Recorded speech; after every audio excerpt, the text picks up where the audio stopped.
Dum dum dum. So to start off with this awesome WRV Pickups video, I am going to show the most awesome picture ever. Video, whatever. The most awesome set of things. Look at this. Look at this. A brand new 3D Mario game and a brand new 2D Zelda game. Both came out on the same day. My two favorite franchises of all time got new installments on the same day. To be fair, I prefer 3D Zelda to 2D Zelda, but still, it still counts. So I got Super Mario 3D World for the Wii U and The Legend of Zelda: A Link Between Worlds on the 3DS, both on the same day. I actually went to the Xbox One midnight launch, which also launched on the same day, November 22nd, and was able to get those then, and I played like Mario 3D World up until like 3 a.m. or something. So these are both just amazing, amazing games, and they'll probably be definitely in the top 3 of my games of the year when I make that list. And I think I'll try to make that list for YouTube and stuff. But I started with Super Mario 3D World mainly because I prefer, I like the Zelda series, usually I like it more. But like I said, I prefer 3D Zelda and I prefer 3D Mario.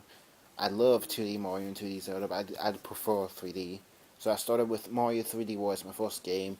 And I 100%ed all up to the first 11 worlds, and those after that there's only like 3 levels. I 100%ed one of those levels, the Toad level, but the other two, there's like the last level, next to last level, you have to like do 10, no, you have to do like 30 10-second challenges all in a row without dying, and that's just, it's not worth it.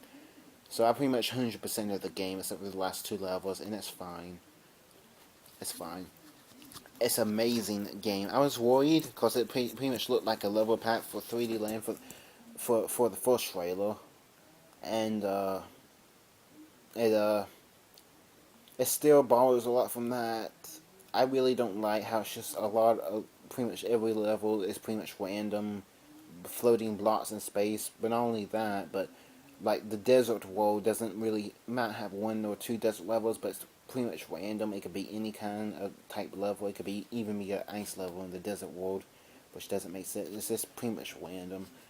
But the main thing is the gameplay when it comes to this game, and the gameplay is just awesome in single player. I played through the entire thing in single player, and I even managed to play a bit of multiplayer, and the multiplayer is pretty fun. So yeah, and then A Legend of Zelda: A Link Between Worlds. I played this for a bit while I was playing 3D World, but after I finished it, I went full force, and I haven't 100%ed it. I don't usually 100% Zelda games, but I think I will this time.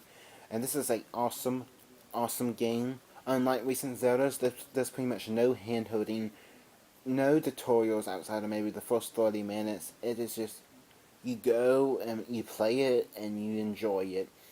After the 3rd dungeon, you can choose between the next 7 dungeons which order you want to do them, and you can, and it's awesome. I really hope that they make this game again for the Wii U with 3D, with the item window system and everything. I hope they make a 3D Zelda game on the Wii U with the item window system, with you being able to choose any dungeon in order.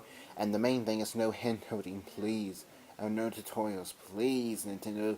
Make my dream 3D Zelda game. You made my dream game with this, except it's in 2D. And I love 2D Zeldas. I love them. But they don't compare to me when it comes to the 3D games. So I really hope they do that with the 3D games. But yeah, it's still very awesome. Still one of my top 3 games for this year, along with Super Mario 3D World and probably The Last of Us, which I got much earlier in the year. So yeah, awesome duo of games. And one more thing, I don't have it with me. Before I get to the rest of my books that I got this month, I also got last month in October, I forgot to put my video. I got it basically just to collect. I'm like that. I get stuff just to collect sometimes, and it's a bad habit. But I got the, I wanted just one of the Prima guides, or however they're announced. For video games, they make like Prima guides, what were they called? And I got one for Pokemon X and Y. just to have them, and it's pretty cool. I don't really need or anything, but I got the entire guide, and it's pretty cool and everything. So yeah. So moving on to the books. As I've said in, you might remember from my, I don't know which month it was, the big one with where I got like 91 or 92 books. That I'm collecting all the Christopher Pike books. I have pretty much all of them except for the Sprucefield series, but there was a couple, because at the beginning I was really into digital books, and now I'm into physical books, collecting them. That I got as an iBook, and now I'm getting them as physical book. These are the last two. I got the Alasha in the big book haul back then, a few months ago. And now here's Alasha number 2, the Stock Drawer, and Alasha number 3, the Yanti. All by Christopher Pike, of course, my favorite author. And the other stuff of Christopher Pike's, the Sprucefield series, I'm currently getting. I got number 8, The Little People, number 21, The Living Dead, and number 22, The Creepy Creature.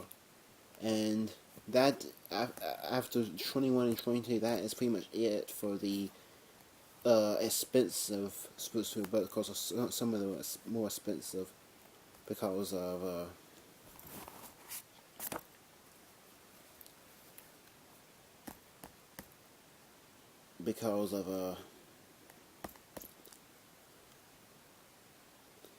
they're just all out of stock. They're apparently doing more. They're reprinting them starting next year. They've already came out on Kindle first, and hopefully they have new covers, because if I paid expensive, I paid $50 for one of them. Not these, but still, if I paid that much, and it's just, that'll really just make me mad. Oh no. Thanks for watching this WRV Pickups. Check out each month for more WRV Pickups, and check out my other videos if you like this one. Until next time, wahoo.